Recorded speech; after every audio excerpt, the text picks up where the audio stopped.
తరం మారుతోంది, స్వరం మారుతోంది. నిన్న మొన్నటి వరకు రాజకీయాలంటే మైకుల ముందు గంటల తరబడి ప్రసంగాలు, కరపత్రాలు, పాదయాత్రలు మాత్రమే. కానీ కాలం మారింది, జెన్జీగా రూపాంతరం చెందింది. దీంతో రాజకీయం కూడా రూపం మార్చుకుంటోంది.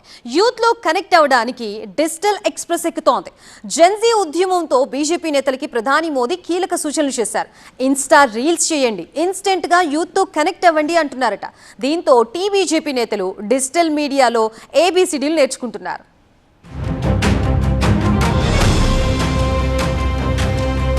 ఢిల్లీ నుంచి గల్లీ వరకు కమలం నేతలు కొత్త కసరత్తు చేస్తున్నారని సమాచారం. ప్రధాని మోదీ నుంచి పార్టీ బూత్ ప్రెసిడెంట్ వరకు మొబైల్లో రీల్స్ చేస్తున్నారట. రీల్ మానియా ఇదే రియల్ రాజకీయ దునియా అంటున్నారని టాక్.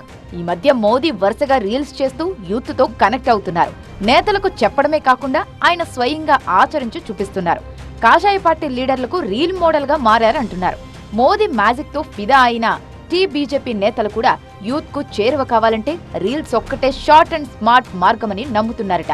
దీంతో కేంద్ర మంత్రులు కిషన్ రెడ్డి, బండి సంజయ్, ఎంపీలు, ఎమ్మెల్యేలు, ఎమ్మెల్సీలు నేతలంతా తమ కార్యక్రమాల వీడియోలను రీల్స్ గా మార్చి ఇన్స్టాగ్రామ్ లో పెట్టేస్తున్నారు. ప్రెస్ మీట్లు, ప్రసంగాలను తగ్గించి షార్ట్ గా 1 మినిట్ వీడియోలతో రీల్స్ చేసి యువతను ఆకట్టుకోవడానికి ప్రయత్నిస్తున్నారు. తెలంగాణ బీజేపీకి చెందిన ముఖ్య నేతలంతా రీల్స్, షార్ట్స్, మీమ్స్ తో యూత్ ను అట్రాక్ట్ చేసే పనిలో బిజీగా ఉన్నారు. రాజకీయ యుద్ధరంగం ఎప్పుడూ ఒకేలా ఉండదు. మారుతున్న కాలానికి తగ్గట్టుగా ఆయుధాలు మార్చాలి. సరిగ్గా ఇదే సూత్రాన్ని ఇప్పుడు బీజేపీ నేతలు పర్ఫెక్ట్ గా ఫాలో అవుతున్నారు. ప్రధాని మోదీ నుంచి స్పష్టమైన ఆదేశాలు రావడంతో తెలంగాణ కమలనాథులు అలర్ట్ అయ్యారు. కేవలం సంప్రదాయ రాజకీయాలతో సరిపోదని నేరుగా యువత మొబైల్ స్క్రీన్లను టార్గెట్ చేయాలని డిసైడ్ అయ్యారు. తెలంగాణలో యువ ఓటర్ల కీలకం. సోషల్ మీడియాను ఏ పార్టీ శాసిస్తే ఆ పార్టీయే భవిష్యత్తును శాసిస్తుందనే గట్టి నమ్మకంతో బీజేపీ హైకమాండ్ ఉంది. అందుకే ఢిల్లీ నుంచి గల్లీ వరకు సోషల్ మీడియా విభాగానికి మరింత పదును పెడుతున్నారు. అప్డేట్ వస్తే దాన్ని క్షణాల్లో ప్రజల్లోకి ఎలా తీసుకువెళ్లాలనే దానిపై కమల దళం పక్కా ప్రణాళికతో ముందుకు వెళ్తోంది. ఇక గ్రౌండ్ రియాలిటీకి వస్తే తెలంగాణ బీజేపీలో సీనియర్ నేతలకు ఈ టాస్క్ కొంచెం కష్టమనే చెప్పాలి. పొలిటికల్ లీడర్ గా సిచ్యువేషన్ కు తగిన అవతారం ఎత్తడం వాళ్లకు చాలా ఈజీ. ఒకప్పుడు ప్రెస్ మీట్లు, ధర్నాలకే పరిమితమైన నేతలు ఇప్పుడు ఇన్స్టాగ్రామ్ రీల్స్, ట్విట్టర్ ట్రెండ్స్ లో లీడర్లుగా మారబోతున్నారు. బీజేపీ రాష్ట్ర అధ్యక్షుడు రామచంద్రరావు నుంచి మొదలుకొని ఎమ్మెల్యేలు, ఎంపీలు, అధికార ప్రతినిధులు అనే తేడా లేకుండా అందరూ డిజిటల్ సిలబస్ బట్టి పడుతున్నారు.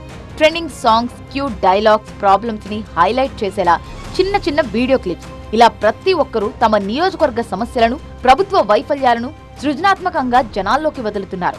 రీల్స్ రాజకీయంతో నేరుగా కాలేజ్ కుర్రాళ్లు, టెకీల ఫోన్లోకి చొచ్చుకు వెళ్తున్నారు. లైకులు, షేర్లు, వ్యూస్ ప్రాతిపదికన తమ ప్రజాదరణను బేరీజు వేసుకునే స్థాయికి నేతలు వెళ్తున్నారు. ఎన్నికల రాజకీయాల్లో ఎదురుదాడి చేయడం ఎంత ముఖ్యమో ప్రత్యర్థుల విమర్శలను తిప్పికొట్టడం కూడా అంతకంటే ముఖ్యం. ప్రస్తుతం అధికార కాంగ్రెస్, ప్రధాన ప్రతిపక్షం బీఆర్ఎస్ సోషల్ మీడియా వేదికగా బీజేపీపై విమర్శలు గుప్పిస్తున్నాయి. ఈ దాడులకు సమర్థవంతంగా కౌంటర్ అటాక్ ఇచ్చేందుకు కమలం నేతలు తమ సోషల్ మీడియా అస్త్రాలకు మరింత పదును పెట్టే అవసరం ఉందంటున్నారు. ఈ మధ్య తన తెలంగాణ పర్యటనలో నేతలకు సునీల్ బన్సల్ ఇదే ఉపదేశం చేశారు. పర్సనల్ ఇన్స్టా అకౌంట్స్ తో పాటు జిల్లా, మండల, బూత్ లెవెల్లో పార్టీకి ఇన్స్టా అకౌంట్స్ ఓపెన్ చేసి రీల్స్ చేయాలని ఆదేశించారు. కేవలం రాజకీయ విమర్శలే కాకుండా కేంద్ర ప్రభుత్వ సంక్షేమ పథకాలను రీల్స్ రూపంలో ప్రజలకు అర్థమయ్యేలా వివరించాలని సూచించారు. పొలిటికల్ మీమ్స్, సటైరికల్ వీడియోలతో ప్రత్యర్థులకు గట్టి కౌంటర్లిస్తూ సోషల్ మీడియా వార్ రూమ్ ను ఇప్పటికే 24/7 యాక్టివ్ చేశారు.